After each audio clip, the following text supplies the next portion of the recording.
ආයුබෝවන්. අද අපේ මේ විග්‍රහයට සාදරයෙන් පිළිගන්නවා. අද අපි කතා කරන්න යන්නේ ඇත්තටම අපේ එදිනෙදා ජීවිතයට ගොඩක්ම සමීප මාතෘකාවක් ගැන. ඒ තමයි ගණිතයේ එන නිමානය සහ වටයීම. පොත්වල තියෙන සංකීර්ණ සූත්‍ර පැත්තකට දාලා මේ දේවල් කොච්චර ලේසියෙන් අපේ ජීවිතයක සම්බන්ධ වෙනවද කියලා අපි අද බලමු. අද අපේ සැලැස්ම පෙළගැස්වෙන්නේ මේ විදිහටයි. මුලින්ම නිමානයේ ප්‍රායෝගික භාවිතය, ඊළඟට සංඛ්‍යා රේඛාව, ඊට පස්සේ ඊටම වැදගත් පහේ නීතිය, වටයීම ප්‍රායෝගිකව කරන විදිහ සහ අවසාන වශයෙන් මේ දේව ප්‍රායෝගික ගැටලු සඳහා යොදා ගන්නා ආකාරය අපි පියවරෙන් පියවර කතා කරමු. හරි. අපි මුලින්ම අපේ පළවෙනි මාතෘකාවට යමු.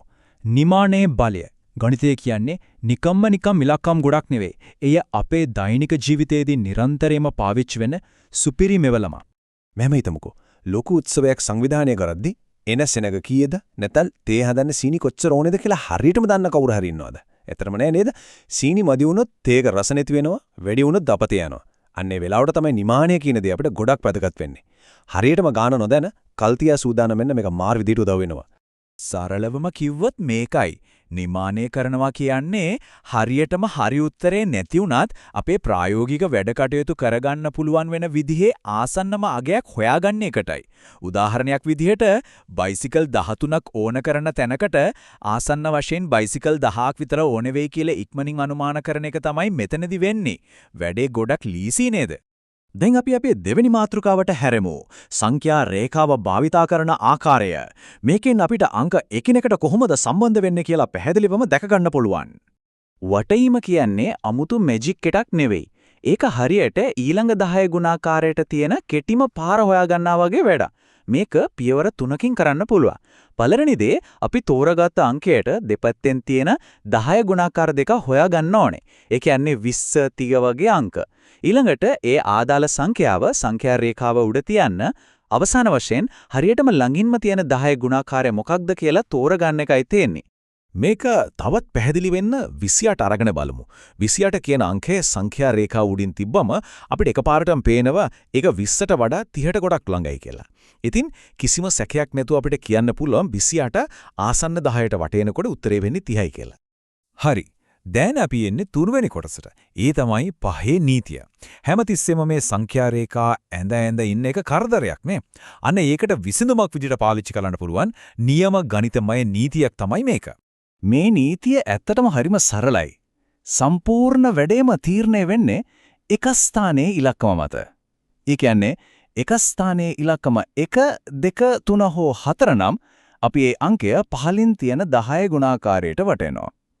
හැබැයි එක ස්ථානයේ තියෙන්නේ 5 6 7 8 හෝ 9 කියන ඉලක්කම් වලින් එකක් නම් අපි ඒක ඊට ඉහළින් තියෙන 10 ගුණාකාරයට වටෙනවා.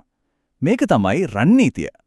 දැන් ඔළුවට එන ලොකුම ප්‍රශ්නයක් තමයි අංකයක් හරියටම මැදින් ඒ කියන්නේ පහෙන් අවසන් වුණොත් මොකද කරන්න කියන එක. අපි 35 උදාහරණයක් විදිහට ගමු. නීතියට අනුව නම් පහෙන් ඉවර වෙන ඕන යන සංඛ්‍යාවක් ඉහළ 10 ගුණාකාරයට වට යන්නම ඕනි. ඒ නිසා 35 ආසන්න 10 වෙන්නේ 40යි. ඒක ගොඩක් පැහැදිලි නේද? ඊළඟට අපේ 4 වෙනි කොටස ප්‍රායෝගික වටීම. අපි මේ ඉගෙන ගත්තු නීති ඇත්තටම ප්‍රායෝගිකව කොහොමද වැඩ කරන්නේ කියලා මේ හරහා අපිට හොඳින්ම තේරුම් ගන්න පුළුවන්.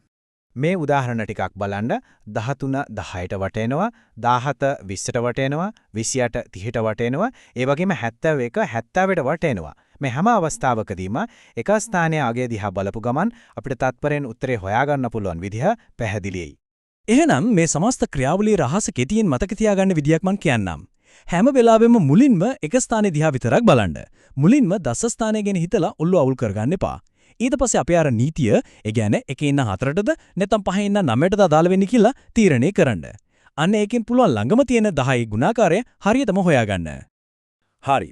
අපි දැන් එන්නේ අද සාකච්ඡාවේ 5 වෙනි සහ අවසාන කොටසට. ඒ තමයි ප්‍රායෝගික ගණිතමය ගැටලු. අපි මෙච්චර වෙලා ඉගෙනගත්තු දේවල් නියම සිසුන් පිරිසක් එයාලගේ ගැටලු විසඳන්න පාවිච්චි කරන්නේ කොහොමද කියලා අපි දැන් බලමු. මේ සිසුන් කොහොමද මේ නීතිය පාවිච්චි කරන්නේ කියලා අපි ටිකක් බලමු. අශෝක් 83 කියන අංකය 80ට වටේනවා. මොකද 3 කියන්නේ 15ට ගෙනියන්න ඕන අගයක් නේ. මුහම්මද් 33 කියන අංකය 30ට වටේනවා. ඒ වගේම ෆාතිමා 17 කියන අගය කිසිම වැරදීමක් නැතුව 20 කියන ඉහළ අගයට වටේනවා. හරියටම හරි. මේ අතරතුරු අශෝක් තවත් අංකයක් try කරලා බලනවා. ඒ තමයි 78. 78 එක ස්ථානයේ තියෙන්නේ 8නේ. ඉතින් ඒක අනිවාර්යයෙන්ම ඉහළ අගයකට වටින කාණ්ඩයට තමයි අයිති වෙන්නේ. ඒ නිසා ආසන්න 10 80යි කියලා ඔහු තීරණය කරනවා. මේකෙන් පේනවා නේද මේ නීතිය කොච්චර ලේසියෙන් ඔලුවට යනවද කියලා. ඇත්තරම අද මේ සමස්ත සාකච්ඡාවම කැටි කරලා ගත්තොත් අපිට පැහැදිලි වෙන එකම දේ තමයි නිමානය සහ වටයීම කියන්නේ නිකම් පාසල් පෙළපොතක තියෙන අභ්‍යාසයක් නෙවෙයි කියන එක. ඒවා අපේ එදිනෙදා ජීවිතය පහසු කරන අත්‍යවශ්‍ය කුසලතාවයන්. පන්ති කාමරය ඇතුලේ ඉගෙන ගන්න මේ සරල නීතිය මුළු ජීවිත කාලයටම ප්‍රයෝජනට ගන්න පුවන් ප්‍රායෝගික මෙවලමක් බව දැන් කාටත් පැහැදිලි ඇති. මේ විග්‍රහය අවසන් කරන්න කලින් අද අපි කතා කරපු දේවල් කොච්චර දුරට මතකද කියලා බලන්න පොඩි අභියෝගයක් දෙන්නම්. හිතන්න යම්කිසි තැනක භාණ්ඩ හරියටම 90ටම තේනවා කියලා. එහෙනම් ඒකේ ආසන්නතම 10 ගුණාකාරය වෙන්නේ මොකද්ද?